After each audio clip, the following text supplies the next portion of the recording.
老公，就要这辆红色的。买，几十万小玩具随便挑。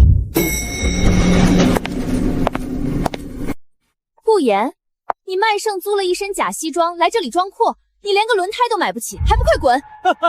这穷鬼不会是想拿那张9块9包邮的假黑卡买车吧？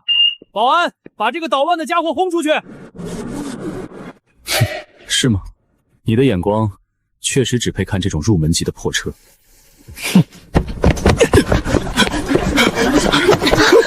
瞎了你们的眼！这是拥有至尊龙卡的顾少，顾少，您息怒。那辆兰博基尼毒液还有918全包了，至于他们俩，立刻拉入黑名单，丢出大门。好的，先生。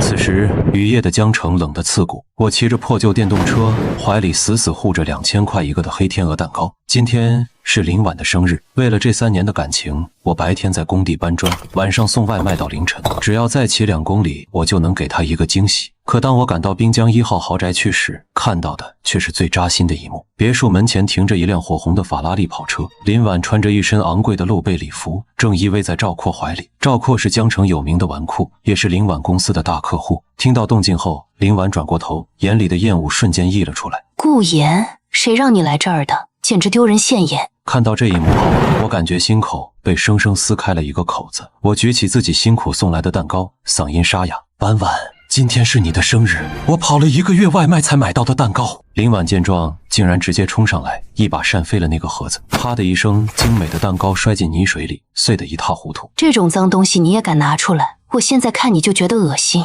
目睹这一幕后，我的手僵在了半空中。赵括搂着林婉的腰，吐出一口雪茄烟雾，眼神轻蔑到了极点。婉婉，这种底层烂泥，你跟他废什么话？听到这话后，我死死攥住拳头，指甲嵌进了肉里。林婉双手抱胸，既然你都看见了，那我们就分手吧。我看着林婉问：“这3年我为你做牛做马，连你的校园贷都是我还的，你现在要跟我分手？”林婉嗤笑一声，看我的眼神像是在看一袋垃圾。那是你自愿的，你一个送外卖的，能给我想要的生活吗？说完后，他指着身后的法拉利，满脸嘲弄：“赵少随便1瓶酒就够你干1年，你拿什么跟他比？”赵括随手掏出一叠钞票，狠狠砸在我的脸上，哗啦一声，红色的钞票散落一地，混合着泥浆和蛋糕。拿着这1万块滚蛋，以后别再纠缠婉婉。雨越下越大，冰冷的钞票打在脸上，比刀割还要疼。我没有弯腰去捡，只是死死盯着这对男女。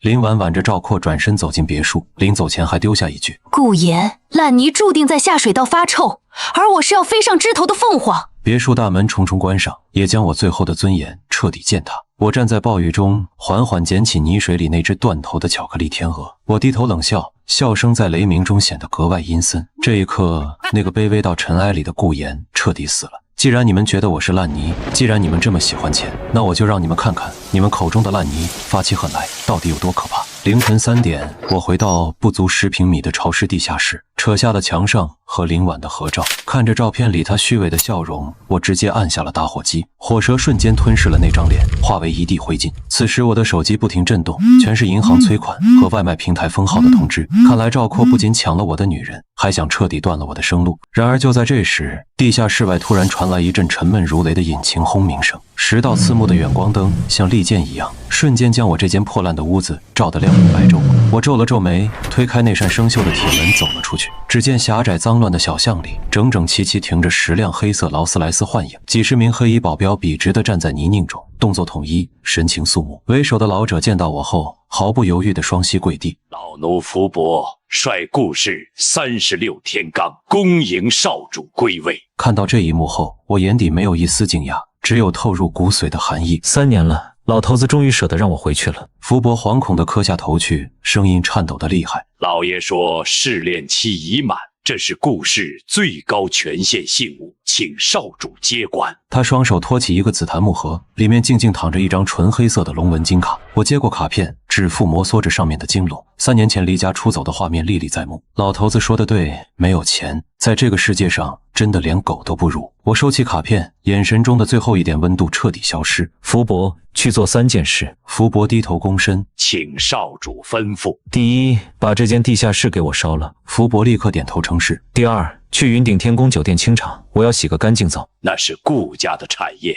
老奴这就办。第三，查清赵家所有产业，还有林婉明天的行踪。赵家只有100亿资产，要让他今晚就破产吗？我冷笑一声，转头看向远方那片金碧辉煌的富人区。不，那样太便宜他们了。我要让他们眼睁睁看着一切崩塌。保镖恭敬地拉开车门，我坐进那奢华的劳斯莱斯，彻底告别这片贫民窟。车内卫星手机亮起，一条银行短信弹了出来：您的账户已解除冻结，当前可用余额为1000亿元。看着那一串数不清的零，我面无表情地闭上了眼睛。江城保时捷中心，空气中弥漫着金钱的味道。林婉挽着赵括的手，正指着一辆保时捷718，笑得花枝乱颤。老公，人家就要这辆红色的，开出去肯定有面子。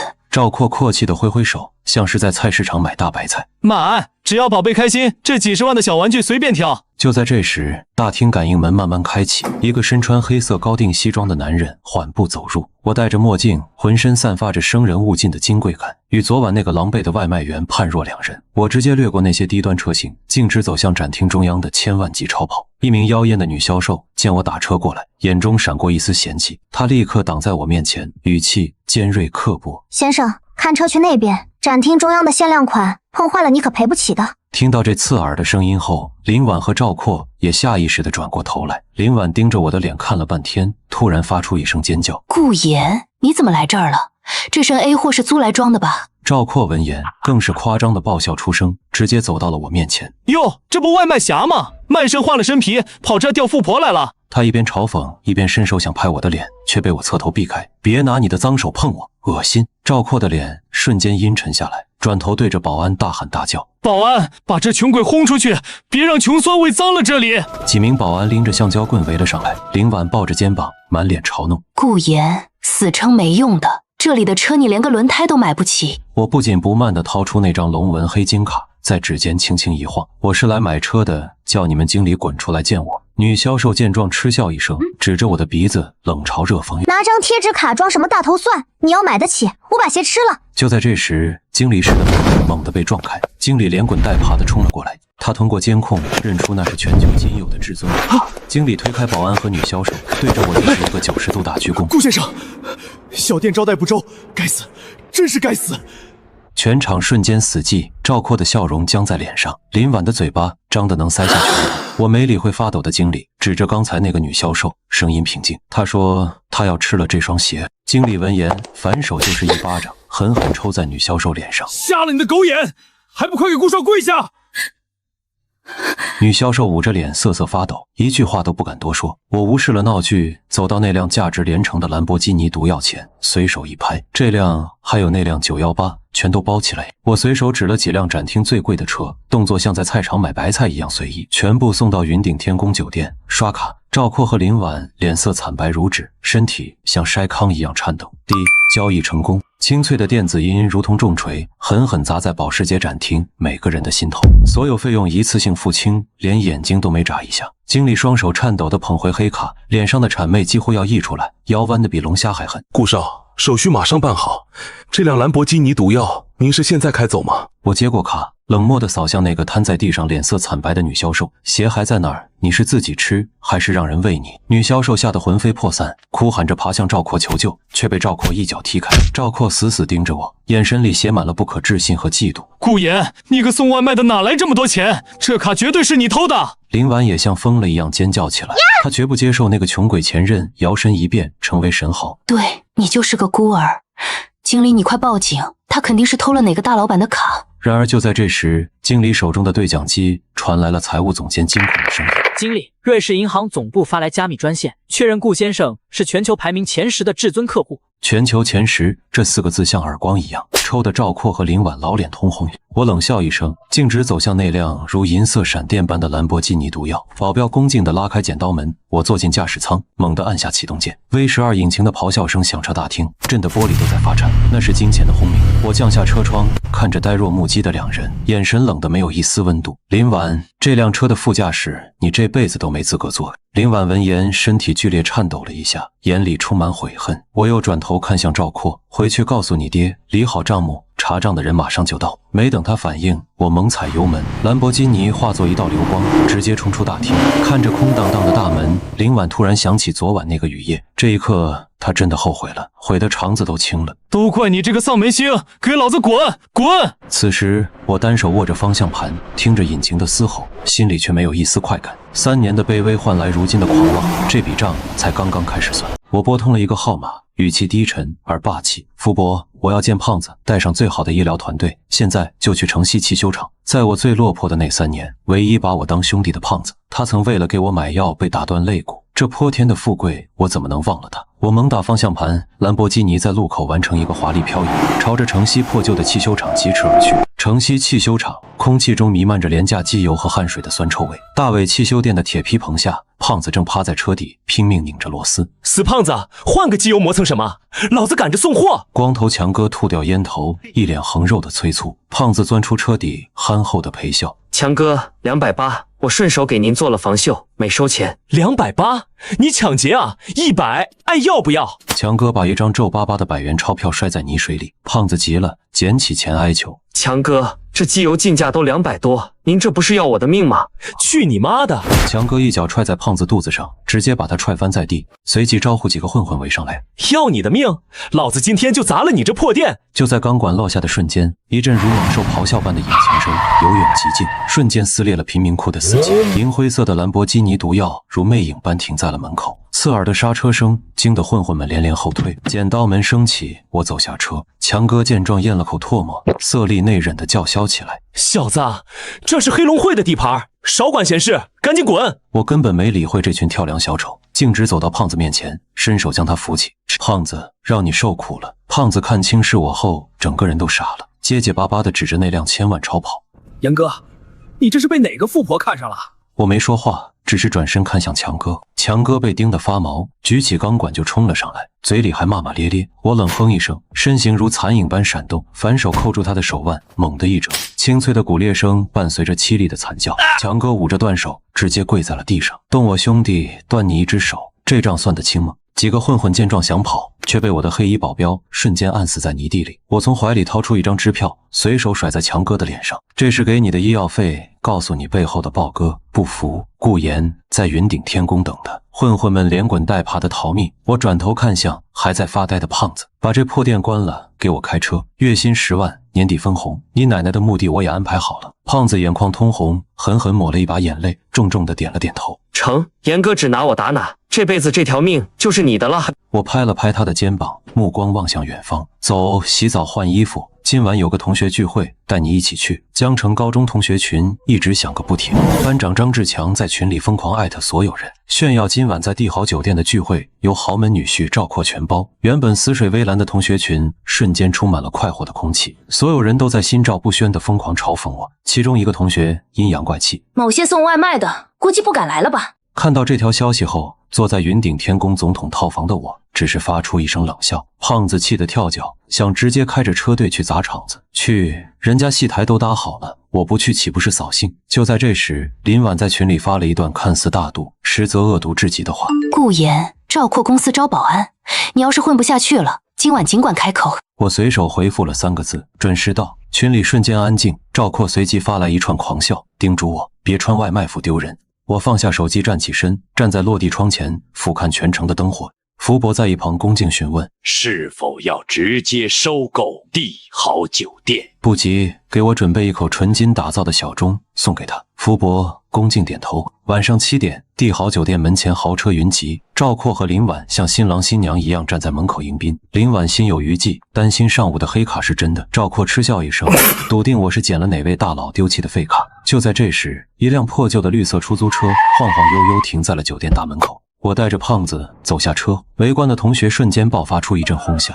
讽刺我连车都租不起。赵括得意地整理领带，大步流星地堵在我面前：“顾大少，你的兰博基尼呢？是不是被警察当成赃物收走了？”目睹这一幕后，我只是平静地整理了一下袖口。车太堵，懒得开。林婉在一旁嗤笑一声，眼里满是劫后余生的庆幸自己没被上午的假象骗到。赵括不依不饶地伸出手，想要搜我的身。“你的黑卡呢？拿出来让大家开开眼啊！不会是扔了吧？”我避开他的脏手，嘴角微微上扬，露出一抹令人生畏的冷笑。黑卡是给值得的人刷的，给你们看，你们还不配？帝豪酒店皇极殿灯火通明，满屋子的高中同学正对着赵括疯狂开启舔狗模式。我带着胖子坐在最角落的雅座，那是赵括特意安排用来羞辱我的传菜口。林婉依偎在赵括怀里，笑得花枝乱颤。大家别介意，顾言习惯了送外卖，坐这儿他有亲切感。赵括闻言哈哈大笑，端着红酒杯，一脸不可一世。顾言，这顿人均8800，你这辈子也就这一个机会能吃到了。看到这一幕后，我只是漫不经心地摇晃着白开水，眼神如看死人。赵括，饭可以乱吃，但这单你确定你买得起吗？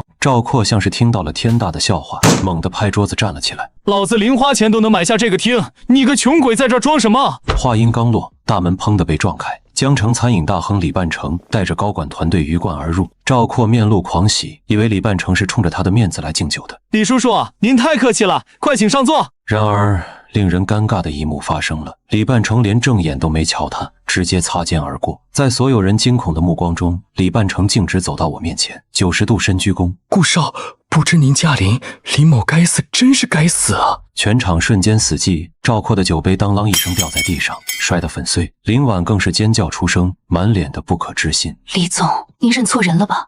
他就是个送外卖的穷鬼呀！李半城转过头，眼神阴沉如水，语气冰冷刺骨。赵刚的儿子，你也配叫我叔叔？顾少在这儿体验生活，也是你能议论的。说着，李半城双手奉上一份文件，恭敬地说：顾少，10分钟前帝豪酒店已完成股权转让，现在这里全是您的了。林婉闻言尖叫出声，整个人瘫软在椅子上，大脑一片空白。10分钟买下一座5星级酒店，这得是何等恐怖的财力。这时我起身拍了拍手，4个壮汉抬着一个巨大的红布重物走进大厅。我起身上前，猛地掀开红布，金光瞬间刺瞎了所有人的眼。那是口艺人高的纯金大钟。赵括，这是送给你们的订婚礼，祝你们经久不衰，早日送终。全场寂静的连呼吸声都消失了。这种赤裸裸的死亡威胁让所有人脊背发凉。赵括吓得双腿一软，一屁股跌坐在地上。我收敛起最后的笑容，指着大门：胖子，清场。除了赵括留下买单，其余的全部给我请出去。赵括哆嗦着手刷了卡，带着瘫软的林婉狼狈逃窜，像2只丧家之犬。我站在落地窗前，看着脚下的车水马龙，复仇的快感这才刚刚开始。翌日清晨，江城 CBD 核心区88层的摩天大楼，君临国际，直插云霄，顶端顾氏集团4个大字俯瞰全城。而此时的林婉正踩着高跟鞋，心安理得地走进公司。她昨晚被赵括洗了脑，认定我不过是某个大佬的洗钱工具，是个随时会被抛弃的傀儡。她靠着赵括砸的20万，混成了这里的市场部副经理。一进办公室，林婉就对着2个实习生大发雷霆，把昨晚受的窝囊气全撒了出来。林婉猛地将文件摔在女实习生脸上，尖叫道：这就是你熬夜做的垃圾，看着就心烦，滚！现在就去人事部办离职。林经理，求求你，我不能失去这份工作。女孩哭着哀求。那是你的事，保安，把这2个废物轰出去！林婉尖叫着，气焰嚣张。我推开办公室大门，身后跟着总经理、人事总监等一众公司高层。那些平时高高在上的大人物，此刻像小学生一样战战兢兢地跟在我身后。哪个不长眼的？没看到本经理在教训下属吗？闭嘴！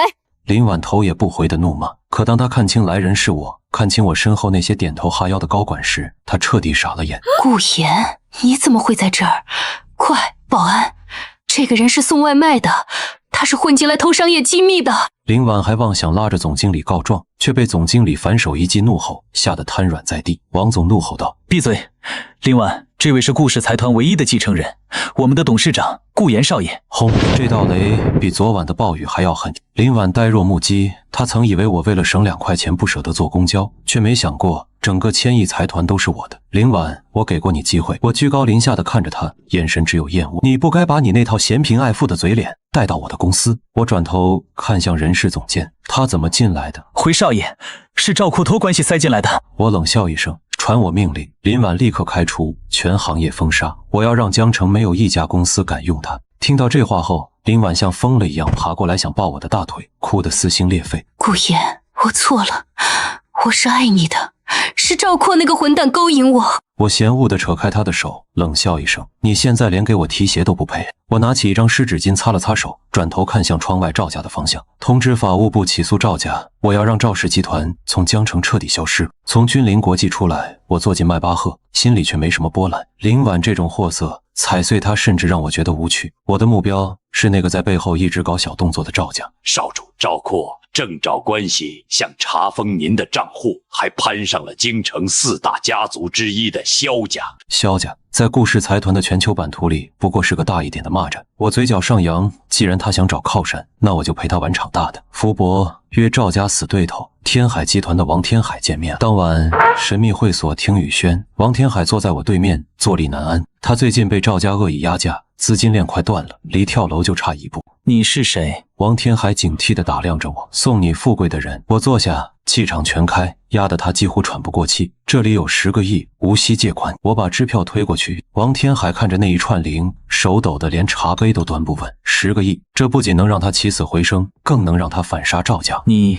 想要什么？我盯着他的眼睛，语气冰冷。3天后的招标会，全力狙击赵家，价格压到成本线以下，亏多少我补多少。王天海先是倒吸凉气，随即猛地一拍桌子，满脸狠厉：“干了！有顾少撑腰，老子拼了命也要撕下赵家一块肉！”与此同时，赵家别墅内，赵括被他爹赵刚用皮带抽得鼻青脸肿。赵刚虽然忌惮我昨天的手段，但贪婪已经让他彻底疯狂。爸，那顾言到底什么来头？赵括哭丧着脸问。不管他是谁，这次老子已经搭上了京城萧家。赵刚咬牙切齿。我把公司30%股份送给萧家，只要肯保我们，他顾言就算是过江猛龙，也得给我盘着。听到这话后，父子俩对视一眼，露出了贪婪阴毒的笑容。在他们眼里，只要萧家出面，我的资产和酒店最后都会落入他们的口袋。然而他们根本不知道，一张遮天大网已经悄无声息地张开。江城的清晨，雾气重得让人喘不过气。我坐在云顶天宫的顶层露台，慢条斯理地切开一个溏心蛋，脚下是整座苏醒的城市，而危险正顺着电梯急速上升。少主，鱼咬钩了。福伯站在一旁，语气森然。经侦大队刘猛带人来了，赵家伪造了一份海外流水，控告您洗钱。我笑了笑，福伯继续说道：刘猛是赵刚的死党，虽然手段粗糙，但足够扣留您48小时。48小时足够赵家在媒体上造谣，趁机冻结资产，再造势吞并。算盘打得挺响。福伯眼中杀机毕露，低声询问是否要动用底牌，直接让刘猛摘了帽子。我喝了一口咖啡，不急，戏要演全套，不让他们觉得赢定了。京城萧大少怎么会现身呢？大门被暴力撞开，刘猛带着几个警员气势汹汹地冲了进来，手铐晃得刺眼。顾言，有人举报你经济犯罪，跟我们走一趟吧。胖子大伟想冲上来护我，却被刘猛一把推开。我制止了要发作的保镖，主动伸出双手，眼神冷得让刘猛脊背发凉。有对，这副手铐戴上容易，想摘下来可就难如登天了。刘猛愣了一秒，随即骂骂咧咧地将我押上了警车。不到1个小时，我被抓的消息传遍了江城。赵家别墅里一片欢腾，赵括看着我被押上车的照片，笑得浑身发抖。林婉也一脸贪婪。顾言，这就是你羞辱我的下场，等你变成穷光蛋，看你还怎么狂。此时市局审讯室，刘猛关掉监控，拿出一本厚厚的电话簿垫在我胸口，抡起铁锤狞笑：小子，在这儿我就是王法，说钱到底是哪儿来的？我靠在铁椅子上，像看傻子一样看着他。我说那是我的零花钱，你信吗？找死！刘猛怒吼着，准备挥下铁锤。就在这千钧一发之际，审讯室的铁门却被一股巨力撞开，门口站着一位白发苍苍却威严十足的老者。江城市局局长满头冷汗地跟在后面，卑微至极。老者无视所有人，快步走到我面前，在众目睽睽之下单膝跪地：老臣萧天河救驾来迟，请少主责罚。这一声如同惊雷，刘猛吓得魂飞魄散，局长更是直接瘫坐在地。来人正是经常出现在新闻联播里的商界泰斗，京城萧家家主萧天河，而他竟然跪在这个洗钱犯面前叫少主。我缓缓抬眼：萧老，你那位打算保下赵家的孙子，此刻正在赵家吃庆功宴呢。萧天河浑身剧烈颤抖，眼中满是滔天怒火。萧天河吼道：老臣这就去，亲手废了那个孽障。1个小时前，赵家别墅红地毯铺路，保镖肃立，一辆挂着京 A 88888的劳斯莱斯稳稳停下。萧家三少萧晨走下车，推了推金丝眼镜，眼神里满是目空一切的傲慢。赵刚带着赵括和林婉像哈巴狗一样摇着尾巴迎了上去。赵刚谄媚道：萧少，那个顾言已经被我送进局子了，只要您一句话，我就让他把牢底坐穿。萧晨不屑地冷哼一声，眼神中透着玩弄猎物的残忍。走吧，带我去局里看看，我倒要见识见识，什么人敢在太岁头上动土。赵括和林婉兴奋得几乎跳起来，一路上不停添油加醋，把我说成一个骗财骗色的无赖。萧晨冷笑着，仿佛已经看到我跪地求饶的惨状。可当他们推开审讯室大门时，眼前的画面让他们当场石化。原本该耀武扬威的刘猛，此刻正跪在墙角瑟瑟发抖，而我已经解开了手铐，正悠闲地坐着。一位穿着中山装的老者正弯着腰，小心翼翼地为我擦拭手腕上的红印。爷爷，您怎么在这儿？畜生，你还敢来？给我跪下！没等萧晨反应，萧天河上去就是一脚，直接将亲孙子踹翻在地。这是顾少，是我们萧家的恩主，是掌控全球命脉的龙首。萧天河指着我，手指剧烈颤抖。你帮外人对付他，是想让萧家九族尽灭吗？赵刚父子和林婉感觉天都塌了。萧晨反应最快，连滚带爬冲到我脚下，对着自己左右开弓。顾少，我有眼无珠，我是畜生，求您看在我爷爷忠心的份上，饶了萧家。我放下茶杯，起身走到已经吓尿的赵家父子面前。赵刚，你刚才说要让我把牢底坐穿。不敢，顾爷爷饶命！我转头看向缩在墙角的林婉，还有你，你说这是我羞辱你的下场。林婉满脸鼻涕眼泪。顾爷，求求你，看在以前的份上。闭嘴，你不配提过去。我冷冷打断，看向萧天河。萧老，这里太吵了，清场。萧天河眼神狠厉，挥手示意，把这3个死狗拖走，通知所有渠道，全县封杀赵氏产业。在一片凄厉的惨叫声中，林婉和赵家父子被像垃圾一样拖入黑暗。我走出市局大门，阳光刺眼，胖子激动地冲上来，给了我一个熊抱。我拍拍他的肩膀，望向远处的金融中心，眼神变得锐利无比。游戏才刚开始，走，去交易所，我要让赵家在这个世界上彻底消失。江城证券交易所大户室，这里是金钱的战场，无数跳动的红绿数字决定着千万人的命运。我坐在指挥席上，身后是30名从华尔街调来的顶尖操盘手。少主赵氏建材股价28.5元，市值50亿，因萧家入股的传闻影响，上刚封死涨停。我冷笑一声，轻轻敲击桌面，开始吧。第一波抛售砸开涨停板，指令下达，操盘手们疯狂敲击键盘，那声音如机枪扫射。仅仅5分钟，原本封死的100万手买单，瞬间被我的海量卖单吞噬。28.5、27.5，股价瞬间暴跌5%，市场陷入恐慌。此时，赵氏集团总部赵刚正盯着电脑屏幕，快护盘，动用所有流动资金拉起来。他疯狂砸入最后的5个亿，试图止损。看着屏幕上微微翘起的曲线，我露出一抹冷笑。诱敌深入，王天海，该你了。下一秒，重磅新闻引爆财经圈，天海集团实名举报赵氏建材使用劣质原料，涉嫌重大工程造假。这无异于一颗核弹，股民们疯了似的抛售，卖单像雪崩一样涌出。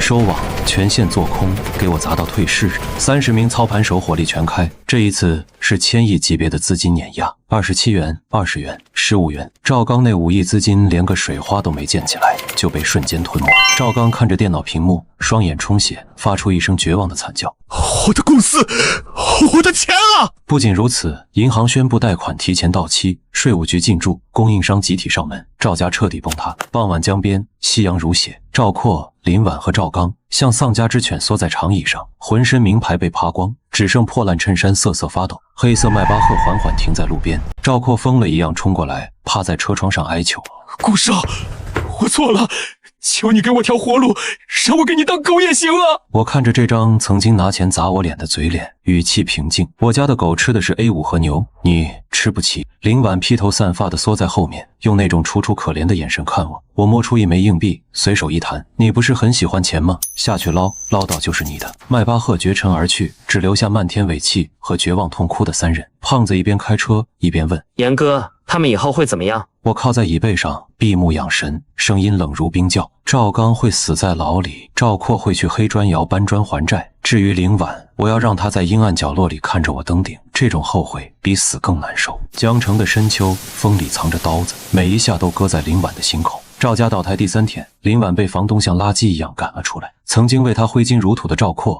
此刻正穿着黄马甲在看守所啃馒头。他拖着沉重的行李箱站在街头，活脱脱一个被世界遗弃的孤魂野鬼。没关系，我还有这些包和首饰。他哆嗦着安抚自己，那是他的所有家当，10几个爱马仕和香奈儿。他觉得只要变卖了这些，照样能去别的城市钓金龟婿。他抱着最后的幻想，冲进了江城最大的奢侈品回收行。老板戴上老花镜，只看了一眼就露出玩味的笑。小姐，你是来砸场子的，还是被人骗了？你什么意思？这可是赵公子送的。老板嗤笑一声，小姐，这全是地摊货，连5金的刻字都是歪的。听到这话后，林婉感觉五雷轰顶，整个人如坠冰窟。老板指着角落冷漠地说，只有这一个是真货，成色差，也就值2000块，其他200块一个。目睹这一幕后，林婉瘫坐在地，笑得比哭还难看。那只唯一是真的破包，是3年前我为了给她过生日，连吃3个月泡面才买下的。讽刺的是，她为了满屋子的赝品，亲手杀死了这世上唯一的真心。就在这时，马路对面的巨型 LED 屏突然亮起，照亮了漆黑的夜空。画面中，我身穿顶级高定西装，站在故事中心之巅，接受着全城巨头的朝拜。主持人激动的声音传遍整条大街。今日，顾氏财团正式投资5000亿，打造江城未来城。林婉颤抖着手伸向屏幕，却只能摸到冰冷刺骨的空气。迈巴赫从他身边缓缓驶过，我坐在后座，隔着黑色车窗冷漠地扫了他一眼。福伯低声询问，是否要给路边那个快要冻死的女人一点施舍？惨吗？他当初在跑车里笑的时候，可没想过我在雨里发高烧。世界是守恒的，做错了选择，就要用一辈子去买单。我收回目光，再没给那个废人留下1秒钟的怜悯。福伯通知胖子，明晚的龙宴，他才是主角。明月高悬，江城玉龙大酒店，原地好酒店。今晚这里举办着史无前例的故事龙宴，方圆5公里临时交管，红毯从大堂直铺街口，江南省乃至全国的顶级豪门无不以拿到一张金龙请柬为荣。快看，京城叶家大小姐来了，那是魔都传王陈家，连外国大使都到了，顾少的面子也太大了吧！媒体的闪光灯将黑夜照成白昼，而酒店外，一个衣衫褴褛、发丝凌乱的女人正发疯地推搡着保安。让我进去，我是顾言的未婚妻，我是未来的顾太太。林婉精神崩溃地嘶吼着，她饿了2天，固执地以为只要见到顾言，只要跪下求饶，那个曾经深爱她的男人一定会心软。疯婆子滚远点！保安厌恶地将她推倒。顾少养的狗都比你穿得好，也不撒泡尿照照自己。林婉摔在红毯边，这时一辆林肯领袖1号停下，西装革履、威严霸气的王大伟走下车。他现在是顾氏旗下天域建设的总裁，执掌100亿项目。大伟，我是你嫂子，快带我见顾言！林婉像见到了救命稻草，拼命想爬过去抓他的裤脚。王大伟停下脚步，冷笑着俯视这个曾经不正眼看他的笑话。嫂子，你也配？他退后一步，避开那双脏手。严哥说了，这辈子不想再见到你，这是他最后的仁慈。他随手扔下几千块现金，像打发乞丐一样，拿着钱滚出江城，别在这丢人现眼。王大伟头也不回地走进大门。林婉看着地上的钱，听着宴会厅传来的优雅乐章，彻底崩溃，在红毯边嚎啕大哭，却无人问津。宴会厅内衣香绰约，我站在2楼露台，俯瞰着脚下的芸芸众生。萧天河、陈家、叶家，这些跺跺脚就能让商界地震的大佬们，此刻正屏息仰望，等待我的垂训。诸位，我缓缓开口，全场瞬间肃静。感谢赏光，今天只有2件事。我竖起一根手指，霸气外露。第一，定个规矩，从今往后，江南省只能有一个声音，那就是顾氏的声音。顺我者昌，逆我者亡。台下掌声如雷，在绝对实力面前，狂妄便是王道。第二，顾氏这艘航母即将出海，各位若愿上船，我许诺你们未来利润翻10倍。愿誓死追随顾少。萧天河率先下跪，紧接着全场数百位权贵齐刷刷单膝跪地，向我献上最高忠诚。从落魄外卖员到商业帝王，我彻底完成了蜕变。顾少好大的威风啊！不知道我叶倾城有没有资格上船？京城第一美人叶倾城身着火红礼服，带着100座海外港口的转让书绝艳登场。目睹这一幕后，全场倒吸一口凉气。这哪是合作，这分明是强强联手的联姻。我举起酒杯，对着楼下那个棋逢对手的女人遥遥示意，成交。1个月后，江城西郊第1监狱，我冷漠地站在探视窗外，玻璃对面坐着2个剃了光头、满脸死灰的囚犯。赵刚仿佛老了20岁，浑身发抖。赵括则口水直流，痴傻地念叨着他的法拉利。看到这一幕后，我心中没有半点波澜，只有看蝼蚁般的淡漠。赵刚颤抖着拿起话筒，老泪纵横地哀求起来：“顾少，求您给我儿子换个单间吧，他快被狱霸打死了，我们知错了。”我语气平淡如冰：“赵刚，当初你儿子往我脸上甩钱的时候，可没想过会有今天。”听到这话后，赵刚绝望地瘫倒在椅子上，拼命撞击玻璃求饶。我冷笑一声，直接挂断电话，头也不回地走出了那扇沉重的铁门。走出监狱，深秋的阳光洒在身上，我深吸了一口自由的空气。草坪上，巨大的私人直升机轰鸣作响，胖子正戴着墨镜冲我兴奋招手：“严哥，航线申请好了，直飞魔都，咱们去纽约闯一闯。”我登机回望，这座困了我24年的城市，此刻已在脚下变得渺小如尘。赵家覆灭，林婉在下水道苟延残喘，故事的旗帜已插遍江南每一个角落。福伯走上前，恭敬地递给我一件御寒大衣。少主，老爷在瑞士总部等您，全球长老会即将召开，那些老狐狸可不好对付。我接过大衣披在肩上，感受着螺旋桨带来的狂风，眼神变得前所未有的锐利，那样才有趣，不是吗？走，去拿回属于我的世界。随着直升机拔地而起，刺破云层，我顾言真正的帝王之路才刚刚开始。潜龙在渊，腾壁九天。